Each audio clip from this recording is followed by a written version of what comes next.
Bien-aimés dans le Seigneur, que la grâce et la paix vous soient accordées par Dieu notre Père et par le Seigneur Jésus-Christ. Amen. Prions Dieu. Béni soit Dieu, le Père de notre Seigneur Jésus-Christ, car il nous a comblés de toute bénédiction de l'Esprit dans le monde céleste en raison de notre union avec Christ. Béni soit l'Éternel Dieu, le Dieu d'Israël qui seul fait des prodiges. Béni soit à jamais son nom glorieux, que toute la terre soit remplie de ta gloire. Nous aussi ce matin, nous te rendons gloire, hommage et majesté. Conduis-nous, tiens-nous par ta puissante main comme un petit enfant qui apprend à marcher. Que ta volonté soit faite sur nous durant cette journée. Accorde-nous ta grâce dans tout ce que nous allons faire et dire aujourd'hui pour réussir cette journée.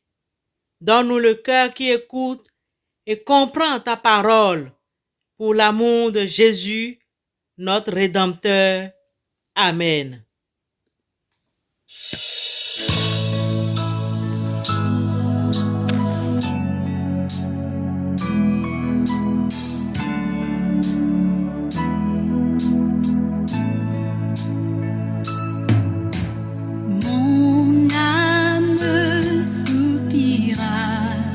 Près de toi et mon esprit en moi te cherche.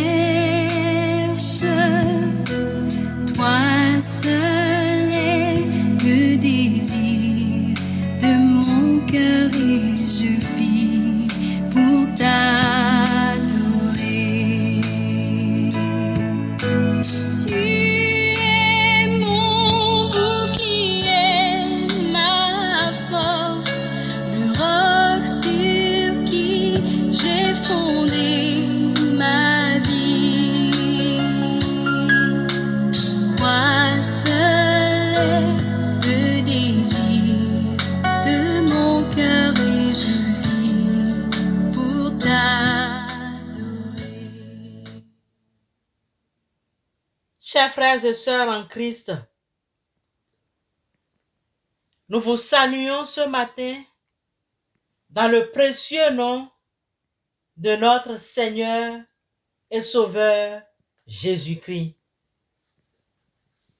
L'étude d'hier a souligné en particulier les attributs de l'Esprit Saint et son œuvre dans la création.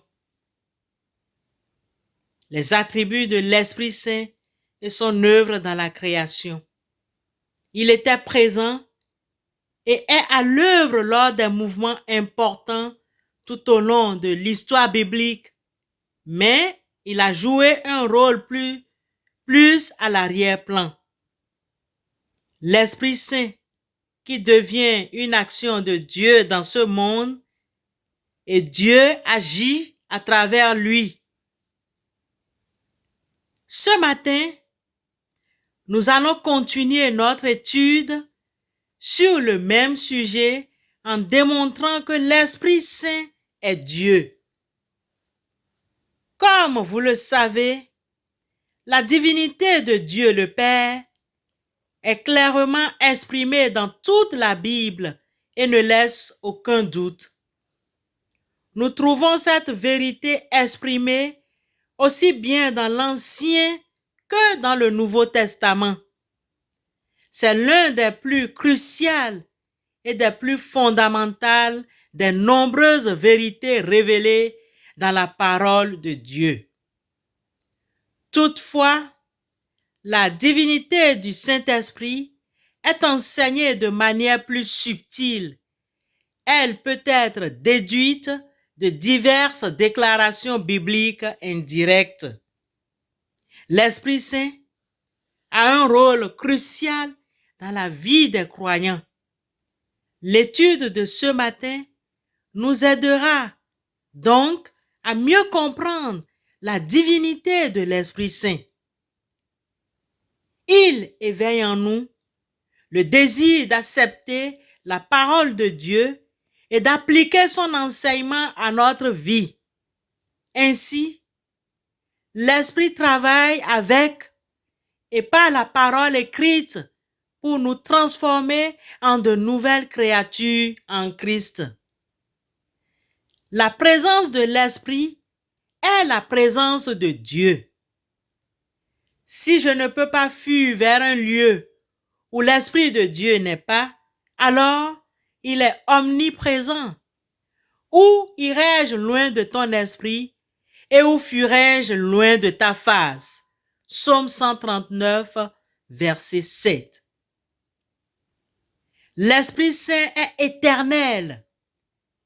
Hébreux 9, 14. Selon la Bible, combien d'êtres éternels existent-ils? Seul Dieu est éternel. 1 Timothée 6, 16. Si l'Esprit est éternel, alors il doit être Dieu. L'Esprit Saint est également tout-puissant ou omnipotent. L'ange lui répondit, « Le Saint-Esprit viendra sur toi et la puissance du Très-Haut te couvrira de son ombre. C'est pourquoi le Saint-Enfant qui naîtra de toi sera appelé Fils de Dieu. » Luc 1, 35. Si l'Esprit Saint n'était pas Dieu, alors Pierre aurait parlé ici de manière très imprudente et fatalement trompeuse. L'aspect intéressant de la nature de l'Esprit Saint, cependant, est le fait que l'apôtre Pierre met Dieu et l'Esprit Saint au même niveau. Pierre lui dit, « Ananias, pourquoi Satan a-t-il rempli ton cœur au point que tu mentes au Saint-Esprit et que tu aies retenu une partie du prix du champ? S'il n'eût pas été vendu, ne te restait-il pas? Et après qu'il a été vendu, le prix n'était-il pas à ta disposition? Comment as-tu pu mettre en ton cœur un pareil dessein? Ce n'est pas à des hommes que tu as menti, mais à Dieu. » Actes 5, 3 à 4. Pierre a clairement mis le Saint-Esprit et Dieu sur un pied d'égalité. Le problème qu'il soulevait était qu'Ananias avait menti non seulement aux apôtres, mais aussi à Dieu lui-même. Mentir au Saint-Esprit est mentir à Dieu. Le Saint-Esprit est Dieu. Tout est bien clair dans ce contexte. Bien-aimés, nous devons nous rappeler que pour l'Église primitive des Actes, tous ceux qui étaient devenus des croyants vivaient dans une parfaite unité de cœur et d'esprit. Personne ne se prétendait propriétaire de ses biens, mais ils partageaient tout ce qu'ils avaient. Actes 4, 32. L'unité que vivait la première communauté était produite par l'Esprit Saint, raison pour laquelle ils partageaient volontairement et librement ce qu'ils possédaient. Mentir en ce qui concerne le partage était aller contre l'unité et la communauté et renier l'esprit qui régissait cette unité. C'est pourquoi le mensonge d'Ananias et de Saphira falsifiait l'œuvre divine et la présence de l'Esprit Saint dans la communauté ecclésiale au début. Cette malhonnêteté envers Dieu est destructrice et empêche l'Esprit de Dieu de travailler efficacement dans la vie des croyants. Dieu veut que nous le servions de façon unie, bien sûr. frères et sœurs en Christ. Parce que la nouvelle communauté de foi était à un stade crucial, Dieu a utilisé des conséquences dramatiques pour s'assurer que la nouvelle Église œuvrait dans l'unité et dans l'honnêteté et que tous seraient prêts à être dirigés par l'Esprit de Dieu. Le Seigneur nous invite aujourd'hui d'être en union d'esprit avec nos frères et sœurs en Christ. Ce n'est que dans cette union que peut résider l'Esprit de Dieu. Si nous ne sommes pas unis, l'Esprit de Dieu ne peut pas demeurer en nous. C'est-à-dire que Dieu ne peut pas demeurer en nous. Et c'est très important pour nous les chrétiens. Dans n'importe quelle communauté que tu milites ce matin, mon frère ou ma sœur, c'est très important d'être en communion avec les autres frères et sœurs de cette communauté. Bien-aimés, parce que nous sommes des êtres déchus, endommagés par le péché et ayant besoin de la grâce transformatrice de Dieu, la dernière chose que nous ferions est d'ignorer l'impulsion de l'Esprit Saint dans notre vie. S'il y a une chose à faire, c'est de nous abandonner davantage à lui. Ainsi, dans notre confirmation que le Saint-Esprit est une personne divine qui veut se servir de nous, Dieu sera au centre de notre communauté ou de notre espérance chrétienne. Même dans notre foyer, nous devons maintenir la présence de l'Esprit et prendre la décision de permettre à la puissance divine de l'Esprit Saint de changer notre vie. La balle est dans notre camp. C'est à nous de décider si nous sommes prêts à nous laisser diriger par la puissance divine, c'est-à-dire la puissance de Dieu à travers son Esprit Saint. Dieu est esprit et il agit en esprit et en vérité. Que le Seigneur nous fortifie et qu'il nous aide à rester dans sa puissance divine afin que le Seigneur puisse changer tout dans notre vie pour la gloire de son saint nom. Amen.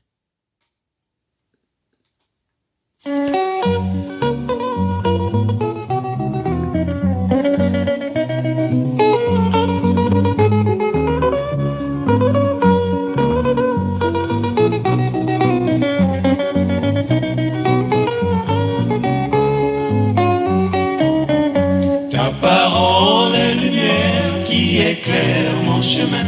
Je la serre dans mon cœur pour faire ta volonté. Elle procure la sagesse et le salut divin. Elle me place loin du mal et m'enseigne ta bonté. Ta parole est lumière, ta parole est lumière. Je la serre dans mon cœur pour faire ta volonté. Quelle précieuse lumière, quelle précieuse lumière. Elle me place loin du mal et m'enseigne ta bonté. Peuple de Dieu au bout des ondes, prions Dieu. Éternel Dieu, comme nous venons de l'entendre, et le psalmiste, dans son chapitre 119, le verset 5, nous le dit, « Ta parole est une lampe à mes pieds et une lumière sur mon chemin. » Permets que celle que nous venons d'entendre sur le Saint-Esprit, la divinité du Saint-Esprit, soit gravée dans nos cœurs. Viens, Esprit Saint, envoie-nous du ciel un rayon de ta lumière pour nous éclairer et discerner ce qui est mauvais du bien. Viens, Père des pauvres. Viens, toi qui donnes les dons. Viens, lumière des cœurs.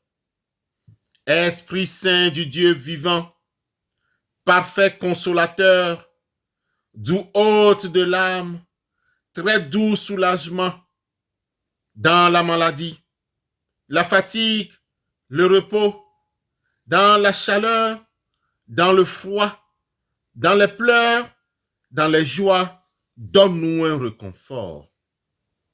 Bien-aimé Père, plusieurs de nos frères et sœurs, enfants sont malades, couchés dans les hôpitaux, dans les centres de santé, dans les maisons, et ceci à travers le monde entier. Donne la guérison, car tu es le Dieu de guérison, comme tu l'as promis dans le livre d'Exode au chapitre 15, le verset 22. De même, Éternel Rapha, Éternel Dieu qui guérit, tu as dit dans ta parole au livre d'Exode au chapitre 23, le verset 25, que vous servirez l'Éternel votre Dieu et il bénira votre pain et vos eaux et j'éloignerai toute maladie du milieu de toi.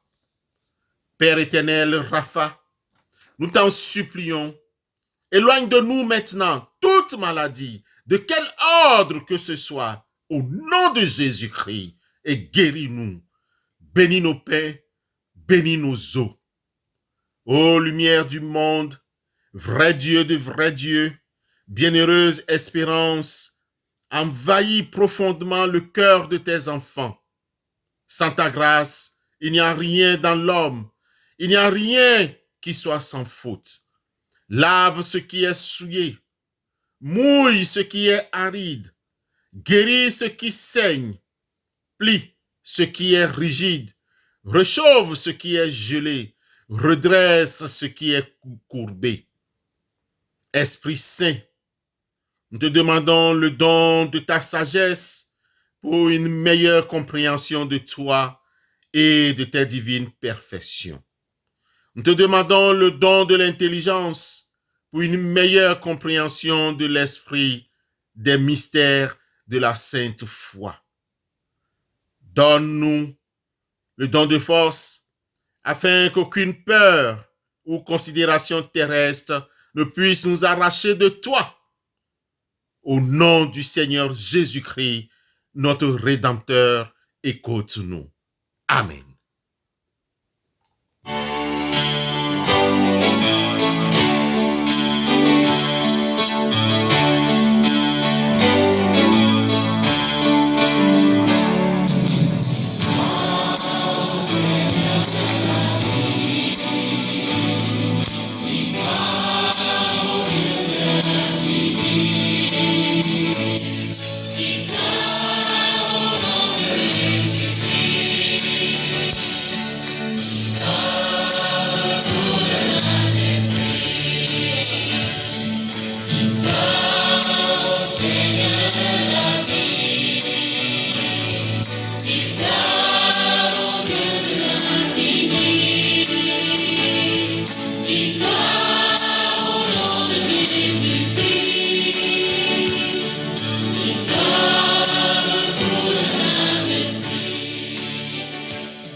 Écoutons les exhortations et recevons la bénédiction de la part de Dieu.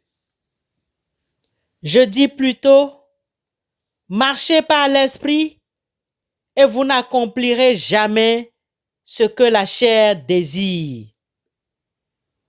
Que la grâce de notre Seigneur Jésus-Christ, l'amour de Dieu le Père et la communion bienfaisante du Saint-Esprit demeurent sur vous maintenant et dans les siècles des siècles.